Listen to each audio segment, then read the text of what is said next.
이 시간에는 3월 특별시각 집회 둘째 날로 예수님은 인자하고 사람의 아들이시다 라는 제목으로 함께 말씀의 은혜를 나누길 원합니다. 제가 특별히 제 딸을 좋아합니다. 왜 딸을 좋아하느냐? 저희 딸은 예지야 그러면 일어납니다. 그 다른 걸 몰라도요. 이 부분에 있어서는 정말로 하나님께 사랑을 받아요. 왜냐하면 하나님께서 이렇게 뭔가 우리에게 말씀하실 때 언제라도 들을 준비가 되어 있고 또 내가 책임을 감당하는 거 이런 것을 어떤 뭔가 체득해 있다고 할까요? 우리 하나님께서도 마찬가지입니다. 우리가 어떤 사람 복을 주시느냐? 다 복을 주시지 않아요. 다 복을 주면 다 복을 받아야죠.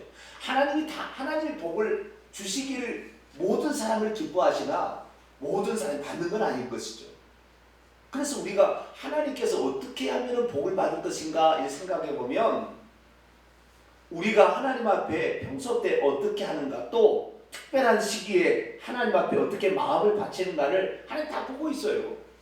그래서 진정 이 땅에 사는 사람들 중에서도 성공한 사람들은 어떠한 어려움이 있어도 그 책임을 감당할 때는 그리고 그 위치에서 그 위치를 감당할 때는 죽음을 불사합니다. 그렇기 때문에 세상 속에서 그렇게 쓰임을 받는 것이거든요. 우리들도 하나님 앞에 어쩔 때는 주여 제가 이 부분에 있어서는 제가 목숨을 드리겠습니다. 막 이런 각오 이런 어떤 그 책임감이라고 할까요? 그런 것이 필요합니다. 오늘도 날씨가 3월 중으로는 겨울 날씨로 가장 추운 날씨. 예전에 제가 특별 새벽 집회 보면 눈이 오긴 와요. 그러나 낮에 다 녹아버립니다. 그래서 봄날이면 봄날. 근데 이렇게 추운 3월 특별 새벽 집회는 처음인 것 같아요, 느낌이. 그 정도로 추운데도 불구하고 두 눈을 부릅뜨고 오셨으니까 하나님께서 여러분의 마음을 기뻐 받으시고 여러분의 충성된 심령에 놀라운 은혜가 함께 임할 줄로 믿습니다. 오늘 둘째 날 이제 시작하는데요. 둘째 날이 제일 어렵습니다. 사실 왜냐하면은 적응되지 않은 첫째 날은 정신을 차리고 해야 되겠다고 나오니까 나오지만 둘째 날은 이게 마음대로 안 되거든요. 그러나 둘째 날 나왔으면 다 한 것입니다. 여러분들 99점 드리겠습니다. 이제 조금만 남았으니까 잘 감당하시고요. 자, 둘째 날 놀라운 은혜가 있습니다. 시작해 보겠습니다. 서로 예수님은 하나님인가 사람인가? 예수께서는 과연 누구신가? 인성을 입으셨던 33년 반의 생애를 제외하고 예수님은 전능자요 창조주신 하나님이셨고 하나님이십니다. 그분은 아브라함과 이삭과 야곱 같은 족장들 그리고 BC 1446년경에는 이스라엘 백성들과 시내산에서 언약을 맺으신 여호와 하나님이십니다. 그분께서 이제 때가 참에 인류를 구원하시려고 사람의 몸을 입고 오셨습니다. 그분이 바로 예수님이신 것입니다. 그렇다면 예수님은 하나님이라고 말해야 할까요? 사람이라고 말해야 할까요?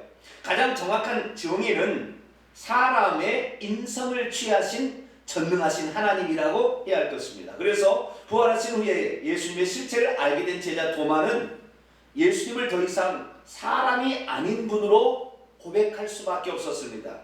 그의 고백은 예수님이 나의 주 여호와요 나의 하나님이라 그렇게 고백했던 것이죠. 사실 예수님에 대한 도마의 신앙 고백은 예수님이 누구시기에 대한 보다 더 진전된 신앙 고백입니다. 하지만 동시에 예수께서 하나님이심을 강조하다 보면 오히려 사람으로 오셨고 사람으로 사역했던 중요한 의미들을 간과할 위험성도 가지고 있습니다. 그렇습니다. 예수님은 하나님이시지만 사람이셨던 것입니다.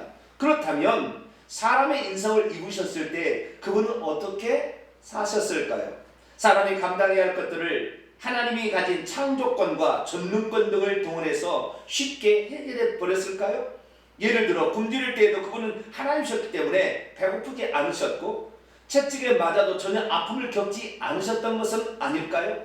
오늘 이 시간에는 예수께서 인성을 취하신 상태에서 어떻게 그 엄청난 직무를 곧 인간으로서 감당할 책임들을 수행하셨는지를 살펴보고 우리 인류의 구원자의 선구자 되신 예수님의 발자취를 우리도 따라가 보도록 하겠습니다. 여기를 보세요. 예수님이 하나님이요, 예수님이 이스라엘 백성과 구약시대에 오셔가지고 그 언약을 체결하셨던 여호와시다, 이런 얘기를 기독교에서는 95% 안 합니다.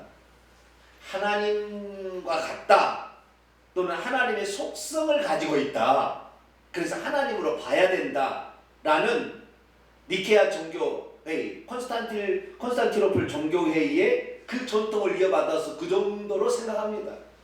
예수님을 그냥 하나님의 아들로만 봤더니 하나님의 아들이 아닌 것이고, 하나님의 아들, 하나님 보내서 와서 아는 아들이겠지만 그분이 하신 일과 그분이 하신 말씀을 들어보니까, 그리고 그분이 살아나신 걸 보니까 그분은 하나님일 수밖에 없겠구나 라는 것 때문에 나중에 그런 것을 문구로 만들어서 집어넣었었죠. 그래서 예수 그리스도께서 하나님으로서는 똑같다, 하나님으로서 자격을 갖추고 있다, 좀 신학적인 말로 하나님으로서의 속성을 지니고 있다라고 고백하게 된 것입니다. 그래서 예수 그리스도께서는 이 하나님의 아들이시다라는 측면, 하나님 보내서 왔다, 항상 그 측면을 강조하다가 저희 교회 같은 경우는 그것은 33년 반, 적게는 3년 반의 생애만을 두고 한 얘기고, 진짜 하나님은 구조부터 있었고 그 후에도 있을 분이라는 거죠. 그렇기 때문에 우리의 신앙 고백에 보다 더 중요하고 근본적인 것은 그분이 여호와, 구약에는 여호와 하나님이시고 이 인간하고 언약을 맺으시고 원래는 하나님 자신 전능자요 창조주시다, 이런 신앙 고백이 필요한 것이죠. 그래서 저희 교회에서는 이러한 신앙 고백을 통하여 우리가 지금 예수님을 만나고 있는 줄로 믿습니다. 그래서 예수님은 창조주요 전능자다, 뭐 이런 신앙 고백, 이 엄청난 신앙 고백이거든요. 이 신앙 고백을 자꾸 하다 보면 또 어떻게 되냐면, 그러면 예수님이 이 세상에 인간으로 오셨는데 하나님이 가지고 있는 그 전능권과 이 창조권을 사용해서 인간으로서 감당해야 될 이 부분을 쉽게 넘기지는 않았을까 라는 생각을 하게 됩니다. 그리고 또 이런 생각도 하게 되죠. 예수 그리스도께서 이 구약의 여호와 하나님이시오, 그리고 예수님께서 이 땅에 계실 때는 아버지라고 부름을 받은 그런 존재이기 때문에 아버지하고 예수님이 완전히 다른 존재인가, 아니면은 아버지하고 예수님은 같은 존재인가, 같은 존재라면 자기가 자기에게 기도한 것이 아닌가, 이렇게 생각할 수가 있고, 다른 존재라 생각하면은 하나님은 인간에 자기 아들을 보내서 일하심으로 말미암아 하나님이 직접 하시지 않는 게 된다고요. 그렇기 때문에 이 두 가지 관계를 우리가 정리를 해야 됩니다. 우리가 예수님을 하나님이요 예수님을 아버지까지로 고백을 하게 됩니다. 이사야 9장 6절의 말씀에 따라 그렇게 고백하다 보면 나중에 어떻게 되느냐, 예수 그리스도는 하나님이시니까 당연히 이런 어려움들을 다 극복하셨겠지 라고 생각이 되는 거예요. 그게 아니에요. 예수님은 인간의 몸을 입으신 그 순간부터 분명하게 인간으로서 해야 될 모든 일들과 모든 한계들을 다 경험하신 거예요. 그래서 예수님이 그러니까 하나님께서 육신을 입고 오셔서 이 땅에 사람이셨을 때는 예수님이 가진 그 인격과 하나님이 가진 그 신성에 차이가 있는 거예요. 하나님은 그걸 인격이라고 표현하기가 어려운데, 왜냐하면 예수님께서 육신을 취하셨을 때 단지 사람의 몸을 입기 위해서 마리아의 태를 빌렸다고 하는데 그냥 사람의 모든 것을 가져야, 그게 아니죠. 우리는 정말 부모가 정자 난자가 만나가지고 우리는 이게 창조되는 거예요. 그때 창조되는 거죠. 이 창조되는 때 하나님께서 그 창조되는 그 사람의 엄마 아빠의 유전자와 그 다음에 이 땅에 살았던 모든 경험들이 토대로 거기에 들어갑니다. 그래서 심지어 성품을 담고, 심지어 그 사람이 아픈 위장이 나쁘다 그러면 위장도 나쁜 상태로 이렇게 잉태가 되죠. 그 순간에 하나님께서 영을 창조해서 집어넣어주는 거거든요. 그래서 이 엄마의 이 뱃속에서 사람이 생성될 때는 부모의 절반의 유전자가 합쳐지고 경험이 합쳐져서 새로운 창조 행위가 일어나는 거예요. 우때 조상이 없던 게 새로 생긴 거예요. 부모가 만든 경험이 다 들어가기 때문에 생겨가 나는데, 그때 이 새로운 영이 또 들어와서 생성되는데, 예수 그리스도는 어떠냐, 예수 그리스도의 영은 신성이니까 하나님의 영이 그대로 왔겠지만 육체의 부분도 예수님은 인간의 것만 취한 것이 아니라 나중에 이 예수님의 혈흔을 갖다가 조사해 보니까 예수님의 육체 부분도 남자 유전자는 들어가지 않았어요. 그러니까 이 육체라는 부분도 순전히 그래고라만 됐다고 말하기 어려운 거예요. 그래서 요한복음에는 1장 12절을 보면은 말씀이 육신이 되어 1장 14절 말씀이 육신이 되어 우리 가운데 거했다. 우리는 흙이 육신이 됐지만 예수님은 말씀이 육신이 되었다 그래요. 그렇기 때문에 우리가 이 생각을 또 많이 듣게 되다 보면 예수님은 말씀이 육신이 되셨으니까 그냥 고통도 안 느끼는 것이 아닌가 뭐 이렇게 또 생각할 수가 있죠. 그래서 우리가 이 예수 그리스도께서 하나님이시지만 사람으로서 어떤 길을 걸어갔고 어떻게 체험했는가를 알 필요가 있어요. 이 모든 것은 우리를 위하여 예수 그리스도께서 스스로 당신의 능력을 제한하시고 사람으로서 이 땅에서 우리가 걸어야 할 발자취를 미리 예수님이 걸어가 주심으로 우리들도 따라오라 라는 그런 신호예요. 그래서 오늘 시간에 예수님의 그 인성에 관한 부분을 정확히 한번 생각해 보고 우리도 어떻게 해야 예수님의 발자취를 따라서 결국에 천국까지 이룰 수 있을까 그 부분에 대해서 함께 살펴보기로 합니다. 자, 예수님은 하나님의 아들인가 아니면 사람의 아들인가? 예수님은 당신 자신을 지칭할 때 아들이라는 표현을 즐겨 사용하셨습니다. 그러나 대부분 하나님의 아들이라는 표현을 사용하지 아니하시고 사람의 아들이라는 표현을 즐겨 사용하셨습니다. 사람의 아들을 한글 성경에서는 인자라고 번역하고 있죠. 그래서인지 인자가 무슨 의미인지 모르고 신앙생활을 하시는 분들도 더러 있습니다. 그렇다면 왜 예수께서는 자신을 아들 내지는 인자라는 칭호를 즐겨 사용했던 것일까요? 그것은 크게 두 가지로 나눠볼 수 있습니다. 하나는 자신은 하나님께서 보내서 이 세상에 오셨다는 사실을 잊지 않기 위함이었습니다. 나는 스스로 온 것이 아니요 아버지께서 나를 보내신 것입니다. 이렇게 말씀하셨죠. 그것은 자신의 뜻을 관철시키기 위해 오신 것이 아니라 오직 아버지의 뜻을 실현하게 오신 것을 잊지 않기 위함이었던 것입니다. 또 하나는 진짜로 사람의 몸에서 태어났기 때문입니다. 사실 예수님은 동정녀 마리아의 몸을 빌려 태어나셨습니다. 마리아는 청년 요셉과 약혼한 상태였지만 아직 초년인 상태에서 천사로부터 놀라운 소식을 고지받았고 자신의 태중에 하나님의 아들을 임신할 수가 있었습니다. 그래서 예수님도 마리아의 태중에서 10달 동안 자라신 다음에 태어나신 것입니다. 왜냐하면 사람으로 태어나지 않으면 할 수 없는 일들이 그에게 주어져 있었기 때문입니다. 여기를 보세요. 구약에도요 인자라는 말이 나와요. 그런데 구약에서는 인자라는 표현이 인애라는 표현하고 같이 이렇게 왔다 갔다 하면서 나와요. 인자. 그 인자라는 한글은 인애. 이 히브리어로 보면 헤세드입니다. 헤세드. 하나님은 인자가 크시고 그 인애가 크시사 그리고 우리에게 바로 진노하지 아니하시고 오래 참으신다 라고 표현할 때 그 인자가 많다 이렇게 표현합니다. 그러나 그 인자라는 것은 오래 참아주시는 하나님의 그 자비로움과 사랑을 지칭하는 말이고 그러나 정확히 인자, 사람 인자에다 아들 자자를 쓴 인자도 나옵니다. 그래서 사람 중에서 인자라고 부린 사람이 있었어요. 딱 두 사람입니다. 구약 성경에 에스겔과 다니엘이라는 사람에게 하나님께서 나타나서 인자야 이렇게 말합니다. 그때 인자야라는 것을 히브리어 읽어보면 벤 아담 이렇게 돼 있어요. 아담의 아들아 그런 말이에요. 아담의 아들. 아담은 사람이라는 말에 히브리어가 아담이고 아담을 한글로 번역하면 사람이에요. 그래서 이 사람의 아들아 이렇게 얘기했기 때문에 구약 성경에 보더라도 다니엘서와 에스겔서를 보면은 인자야 이렇게 사람을 불러요. 그 두 사람을 그렇게 불렀어요. 그런데 나중에 이 예수님께서 이 땅에 오셔서 당신을 하나님의 아들이라고 이렇게 직접적으로 표현한 건 한 번도 없어요. 전부 다 아들이다. 그리고 내 아버지가 보냈다. 이렇게 얘기함으로 하나님이 아버지인 것을 말하고 자기 아들이 말하는데 특별히 자기를 지칭해서 아들이라고 할 때는 어떤 표현을 쓰냐면 인자라고 그랬어요. 나는 사람의 아들이다. 그렇게 표현했다는 거예요. 하나님의 아들이다 그러면은 거뜬히 모든 것을 이길 수 있을 것처럼 표현이 되잖아요. 그렇기 때문에 예수 그리스도께서는 항상 내가 하나님의 능력으로 모든 것을 처리해버릴 그런 존재가 아니라 나도 인간과 똑같이 사람으로서 그 일을 감당해야 되겠다는 각오를 다지기 위해서 인자가 어쩌다 항상 인자라는 표현을 자기에게 쓰고 자기가 자식을 지칭할 때 인자라는 표현을 즐겨 사용했어요.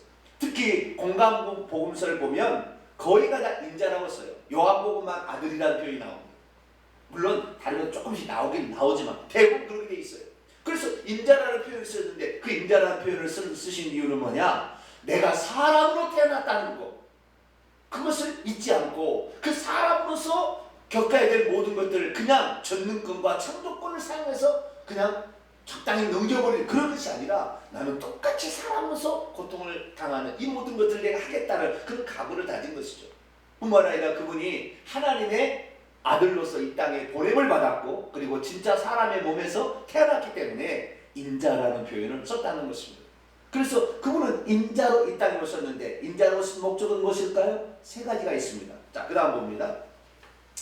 인자라는 말의 의미와 예수께서 사람으로 행하신 일들, 그렇다면 예수께서 굳이 사람으로 태어나셔서 수행해야 할 임무에는 어떤 것들이 있었을까요? 대체로 세 가지로 요약됩니다. 첫째로 메시아로서의 직무를 수행하시기 위하며, 둘째로 직접 속죄 제물되어 피 흘려 죽으시기 위하며, 셋째로 자신을 믿고 따르는 모든 사람들의 모범이 되시기 위함이었습니다. 첫째, 예수께서는 메시아로서의 직무를 수행하시기 위해 사람이 되신 것입니다.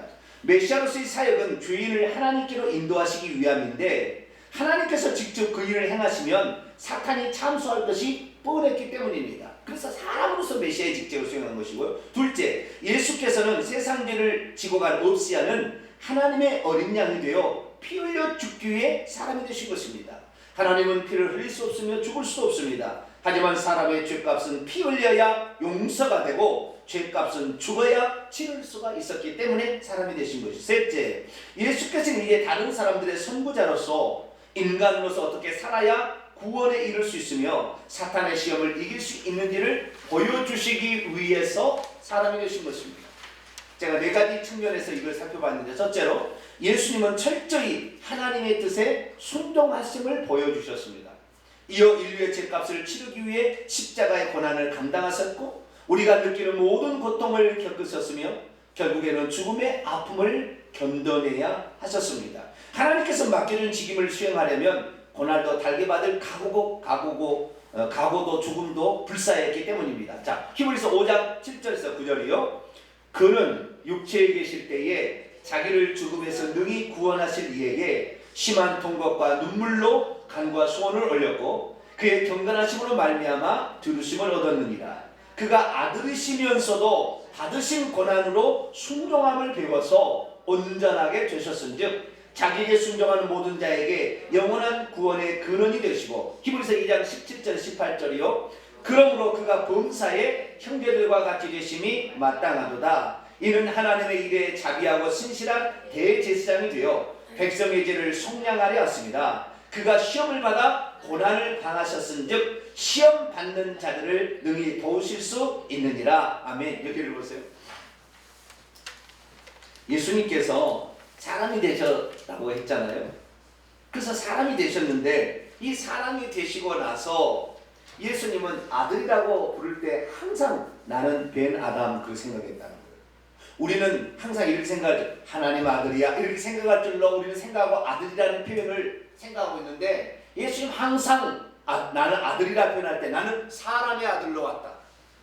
그렇기 때문에 이 사람이 죽을 수가 있고 사람이 피 흘릴 수가 있고 사람이 그 느끼는 그 배고픔 이런 피곤함 이런 것들을 다 예수 그리스도도 똑같이 느낌으로 사람으로서 이 땅에 와서 살아야 돼. 왜?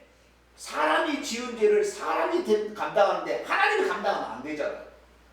그래서 사람으로서 그 한계를 가지고 예수 그리스도는 그 감당해야 되겠다는 생각을 항상 마음에 가졌기 때문에 그는 하나님 앞에 나갈 때 아침마다 가서 기도할 수밖에 없었다는 거예요. 왜? 사람으로서 그것을 이겨내려면, 그 고통을 이겨내려면, 그 배고픔과 그 아픔을 한계를 이겨내려면 예수님도 사람으로서 그 일을 이겨내야 되지, 하나님을 이겨내면 마귀가 인정하지도 않고 말도 하나님도 다 하시고 하나님 마음대로 하세요 이런 식으로 돼버린다는 거예요. 그래서 사탄으로부터 조롱을 받을 수가 있는 거예요. 그래서 예수님이 사람이 되셨을 때는 철저하게, 예수님이 이 땅에 오셨을 때는 철저하게 사람으로서 겪어야 될 모든 것들을 하나도 빠지지 아니하고 똑같이, 예를 들어 보겠습니다. 예수님께서 아침에 가서 기도하러 가실 때 뭐 기도할 때 기도가 정말 뭐 일어나자마자 그냥 할렐루야 난 기도해 예수님 피곤할 때는요 낮에도 어쩔 때는 배 고물에 가서 주무실 때가 있었다. 얼마나 힘드셨으면 그렇겠어요. 그분도 힘드실 때가 있었어요. 그러나 그 모든 것들 힘드심에도 불구하고 아버지께서 나에게 주어진 사명에 내가 순종해야지 라는 그런 마음을 가지고 순종했다는 것입니다. 그렇기 때문에 우리가 예수님이 하나님이지만 그러니까 우리를 구원하러 오신 그 하나님이 우리를 낮추셨다는 데서 존경을 받을 만하지만 그 예수 그리스도께서 사람의 한계 상황에 우리가 똑같이 직면하며 형제들과 똑같이 되셔서 그 일을 가졌다는 것을 알고 우리들도 예수님의 발자취를 따라가게 되길 바랍니다. 그러면 그 어려운 고통들을 예수님은 어떻게 이겨냈을까요? 두 가지로 이겨냈습니다. 자, 그다음 보겠습니다. 그렇다면 예수님은 어떻게 그 험난한 십자가의 고통과 홀로 내버려지는 고통을 견뎌낼 수가 있었던 것일까요? 그것은 오직 눈물 어린 기도와 그리고 자신의 뜻을 내려놓고 아버지의 뜻에 복종하겠다는 마음 자세였습니다. 예수님도 하나님이셨지만 지상사역을 감당하실 때는 오직 모든 것을 내려놓고 우리가 똑같이 새벽 미명에 일어나서 기도하시고 금식하며 기도하시고 때로는 밤을 새워 기도하셨으며 십자가의 고난을 앞두고는 땀방울이 핏방울이 되도록 기도하셨던 것입니다. 자, 누가복음 22장 42절이요. 이르시되 아버지여 만일 아버지의 뜻이거든 이 잔을 내게서 옮기시옵소서. 그러나 내 원대로 마시옵고 아버지의 원대로 되기를 원하나이다 하시니. 누가복음 22장 42절 44절이요. 예수께서 힘쓰고 애써 더욱 간절히 기도하시니 땀이 땅에 떨어지는 핏방울같이 되더라. 아멘. 예수님도 힘써서 애써 기도했대요. 어떻게 기도했다고요? 힘써서 애써 능히 기도한 것이 아니라 이분도 통곡하며 힘써서 애써서 기도했다는 거예요. 오늘날에 기도하라면요 입으로만 이렇게 하고 있어요. 그렇게 기도하지 마세요. 우리가 먼저 하나님께 부르짖어 통곡하며 기도한 다음에 그 다음에 조용히 기도하고 하나님의 음성을 듣는 것은 좋겠지만 우리가 통성으로 기도하지 아니하고 그냥 처음부터 그냥 조용히 하면은 저런 마귀 다른 생각에 의해서요 생각이 하나님께 집중되지 않아요. 그래서 우리가 기도할 때는요 힘써서 기도해야 되는 거예요. 힘써서. 예수님도 사람으로서 이 땅에 오셨을 때 어떻게 자신에게 그 막중한 사명을 감당하고 그 부담을 이겨내기 위해서 어떻게 했느냐. 예수님도 간절히 기도하며 통곡하면서 기도해서 이겨냈다는 거죠. 사람이 그렇게 해야 된다는 거예요. 나는 사람의 아들이다. 나는 뱀 아담이다. 예수님 그렇게 생각하시고 그러겠다는 거죠. 그렇기 때문에 우리들도 더욱 힘써서 기도할 수 있게 되기를 축원합니다. 힘써서 기도할 때 해야 돼요. 그리고 나서 이제 온전히 부르짖어 기도하고 난 다음에는 그 다음에는 조용히 하나님의 음성을 듣기 위한 기도를 해도 되는 거예요. 그러나 이것이 순서가 바뀌면 안 돼요. 그러면 마귀가 5분 안에 졸리게 만듭니다. 그래서 우리는 그냥 넘어가 버려요. 그래서 하나님과 교통도 없이 끝나버리는 거예요. 어떤 사람이 하나님을 체험하지 못하느냐? 결국에 기도하지 못하는 사람이 하나님을 체험 못해요.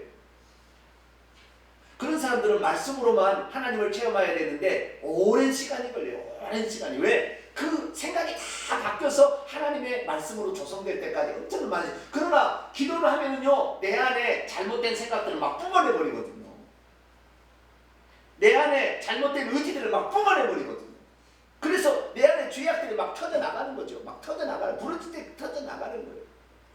우리들이야 죄악의 본성이 가지고 있기 때문에 더 부르짖어 기도하겠지만 예수님이 기도를 우리가 똑같이 하는데 한 가지 안 한 기도가 있어요. 그것은 회개 기도예요. 왜? 예수님 죄를 안 지었거든요.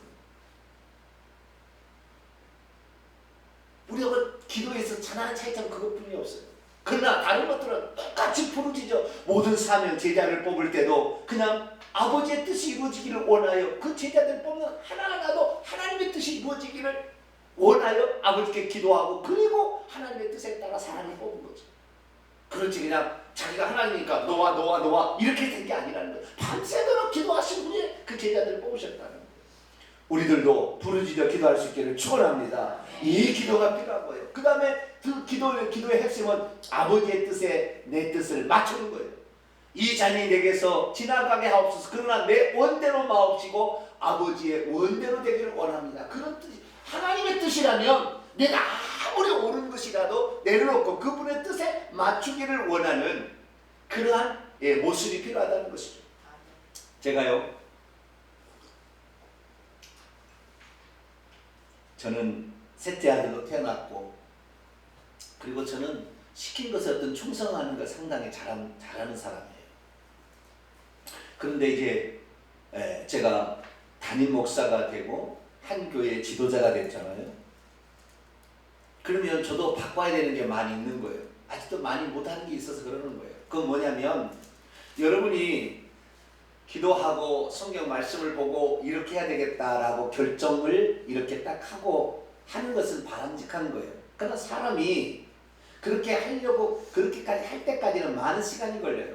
그래서 한 번씩 목사님이 얘기해야 되는 거예요. 집사님, 이번에 이거 좀 해보시죠 라고 얘기할 필요가 있는 거예요. 그것을 여러분이 들을 때는 인간 목사의 말로 듣는 것이 아니라 하나님의 말씀으로 듣도록 하기 위한 훈련이에요. 근데 저는 그걸 많이 해야 되는데, 사실 개인적으로 전화해가지고 집사님 또는 성도님 이번에 새벽기도 나오세요 라고 이렇게 한 번도 사람한테 못 해봤어요.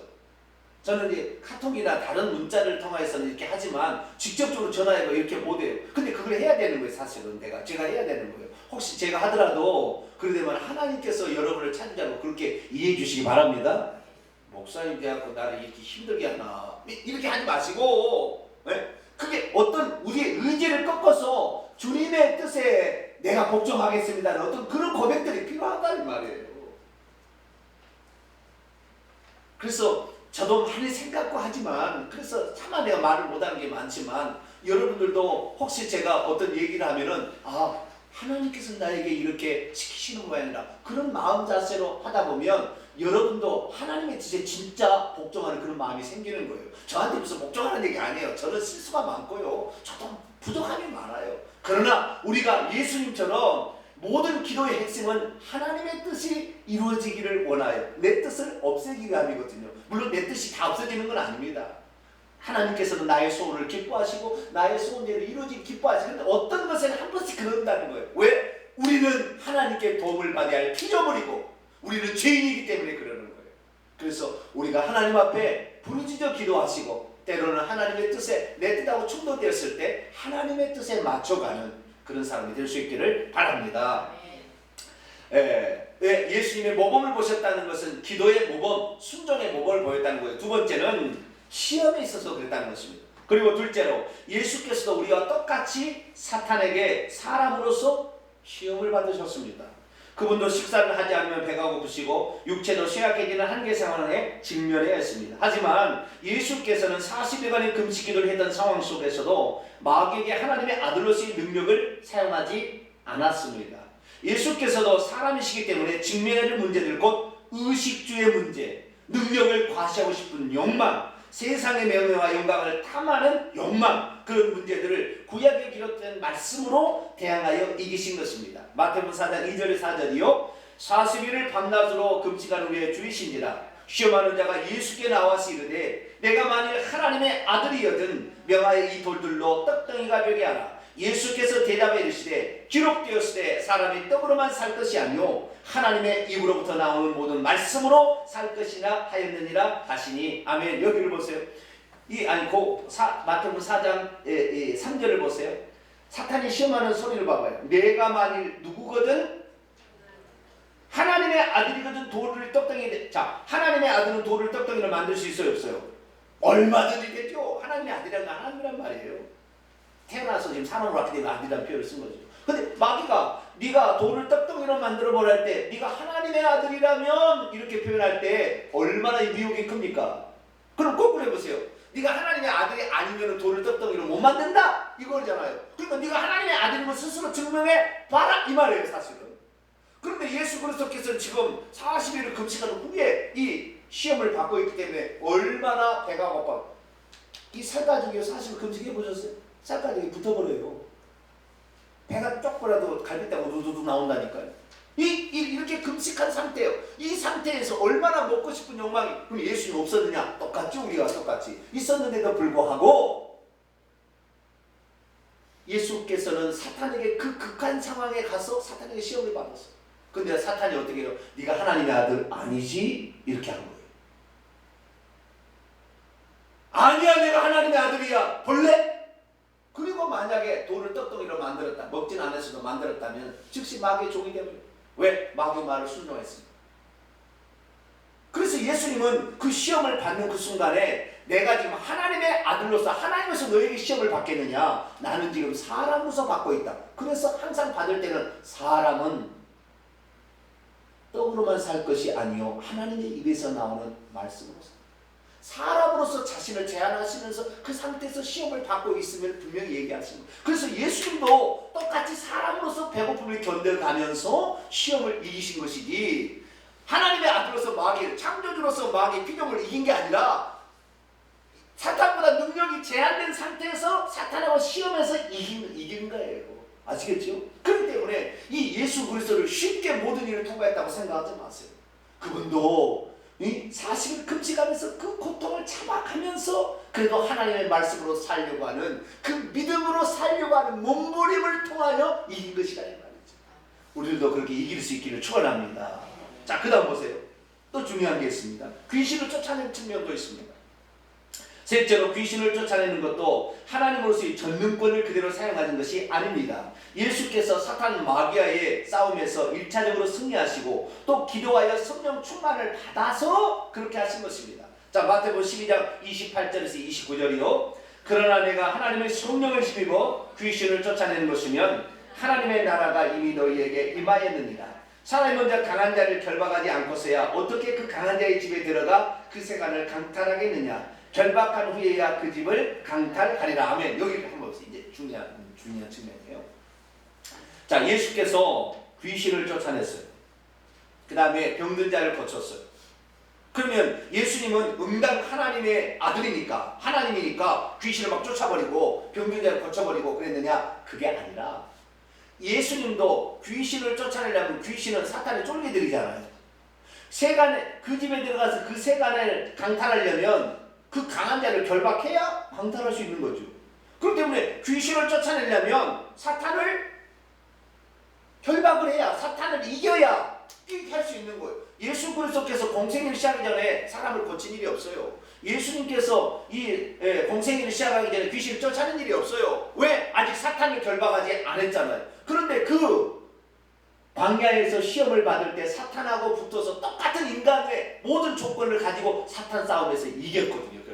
그렇기 때문에 그때부터 예수님이 갈 때마다 사탄의 부하들인 귀신들이 벌벌을 떨고, 왜? 자기의 대장을 이기 또 대장이 나왔으니까, 더 센 대장이 왔으니까 귀신이 떠나간 거예요. 그리고 명령하면 말을 들은 것이죠.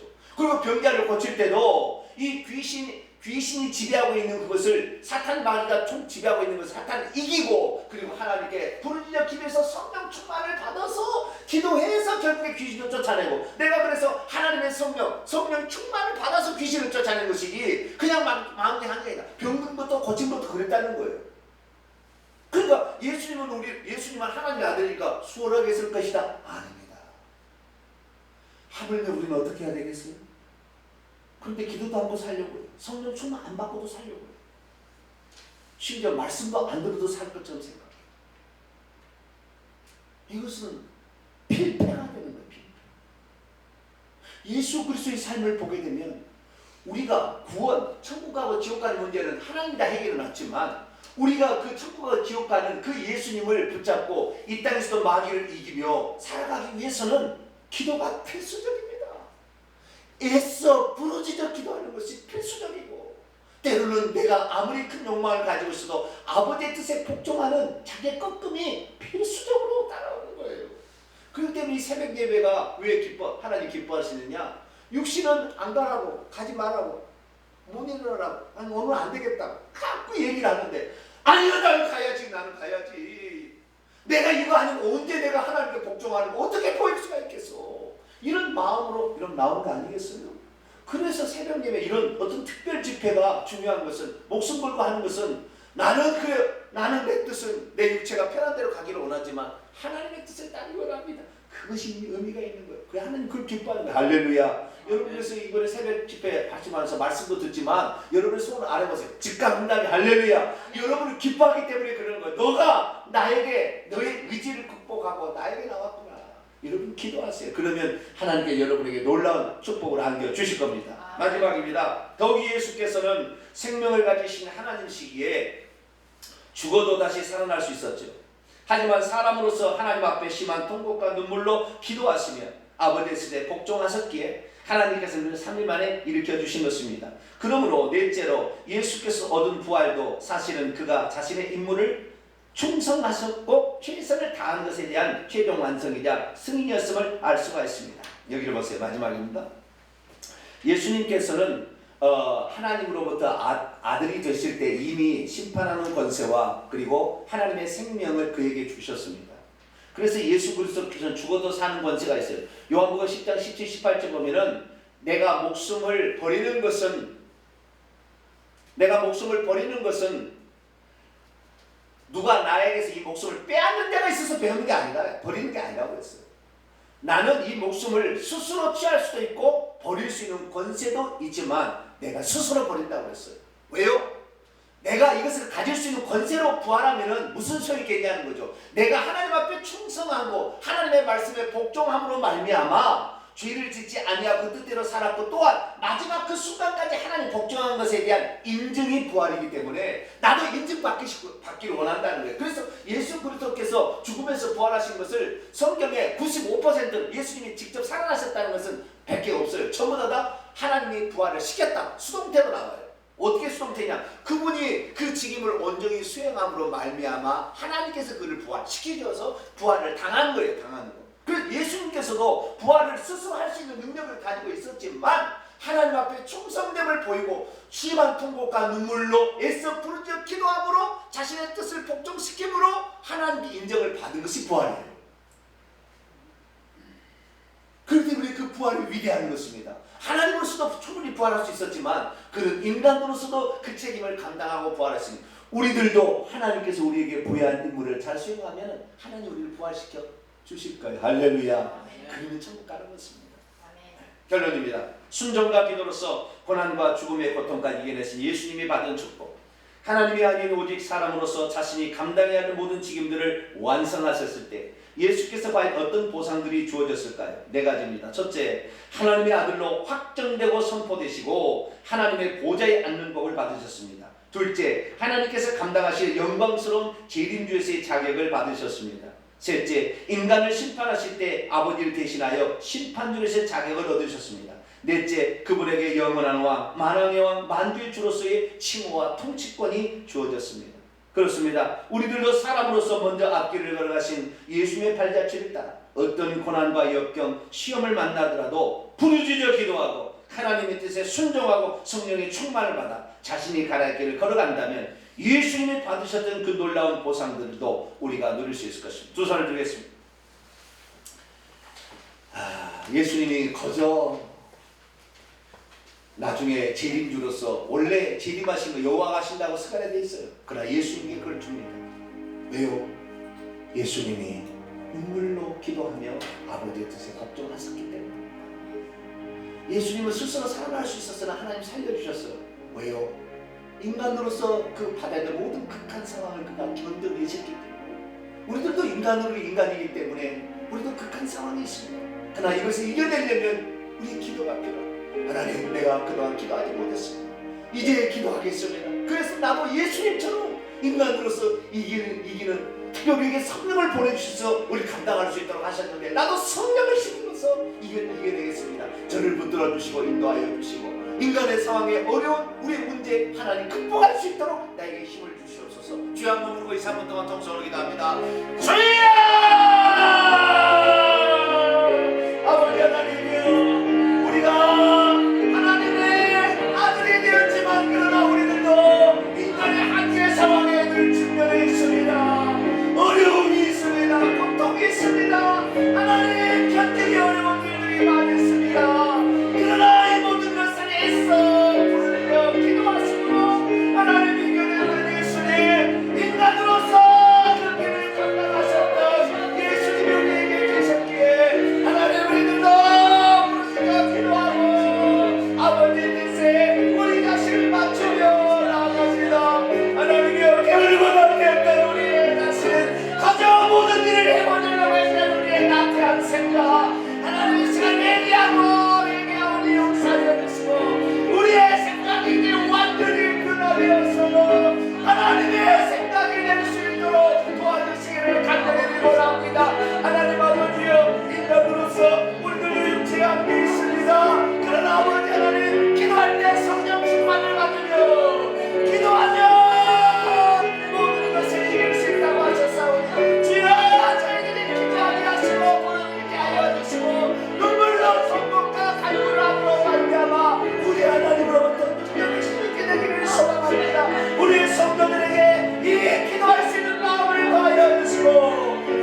따라올 수 없다 말씀했으니 주여 저희들에게 주어진 십자가 아버지를 이겨낼 수 있도록 도와주시고 저희들로 이것을 이겨내서 우리 주님처럼 영광의 보좌에 아버지 들어갈 수 있도록 하나님의 역사여 주시기를 간절히 원하옵나이다. 거룩하신 아버지여, 아버지 우리가 행할 수 있기에 우리가 행하지 못할 하나님 하셨지만 우리의 그것을 통하여 너가 믿음이 있느냐, 너가 나를 의지하느냐, 너도 내 아들처럼 그렇게 할 수 있느냐 우리에게 물어볼 때 주님 우리가 부족하지만 그러나 하나님을 힘입어 기도를 힘입어 젖는 자를 힘입어 우리도 젖는 자의 아버지 큰 자를 힘입어 살 수 있도록 기도하며 나아가는 하나님의 자녀들이 될 수 있도록 역사해 주시기를 간절히 빌고나옵나이다.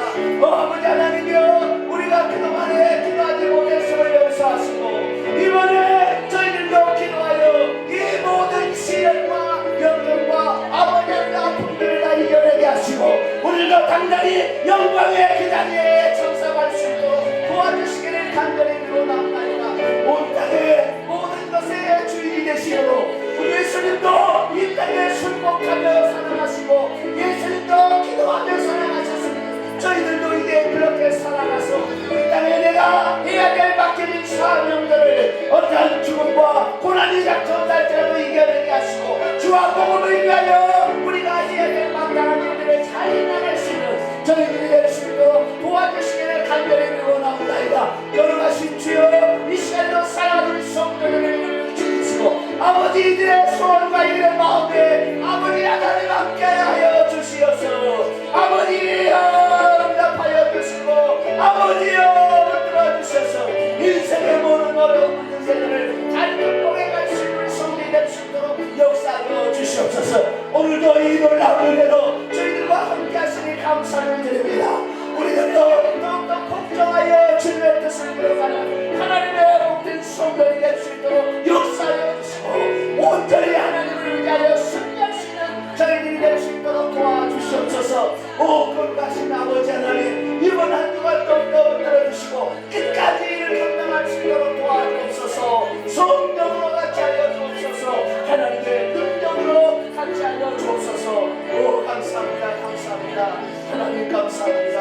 하나님 역사하여 주시옵소서. 하나님, 예수님도 이 땅에 인간으로 사실 때 철저히 낮아지셔서 인간으로서 감당해야 될 그 책임을 부담을 회피하지 아니하시고 오직 눈물과 통곡으로서 그 일을 감당할 수 있도록 하나님의 능력을 힘입고자 무릎을 꿇었습니다.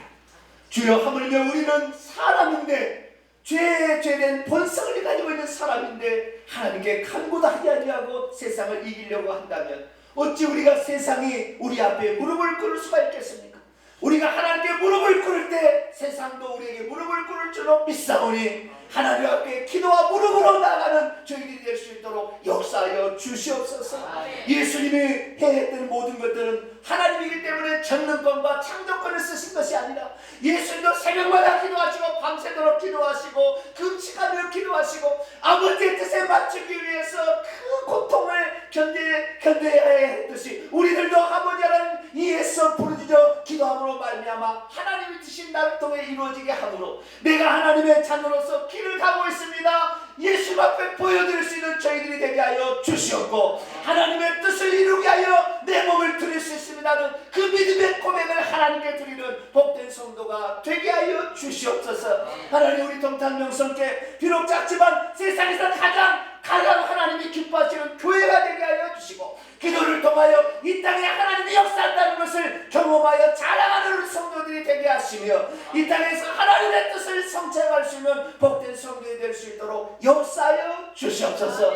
이제 오늘까지 인도하신 하나님께서 앞으로도 인도하여 주시어서 우리의 믿음이 새로워지게 하여 주시고 하나님께 기도한 모든 것이 응답되는 저희들 될 수 있도록 도와주시옵소서. 이 모든 말씀을 우리 주 예수 그리스도 이름으로 기도하오며 이제는 우리 주 예수 그리스도의 무한하신 은혜와 하나님 아버지의 극진하신 사랑하심과 성령님의 위로교통 충만하심이 나도 기도하여 하나님의 뜻에 순종하여 하나님께서 우리에게 부여한 임무와 그리고 사탄 마귀의 시험을 이겨버리라 결단하는 여기에 참여한 모든 믿음의 식구들 위해 이제와 영원토록 함께 없으기를 간절히 축원하옵나이다. 아멘.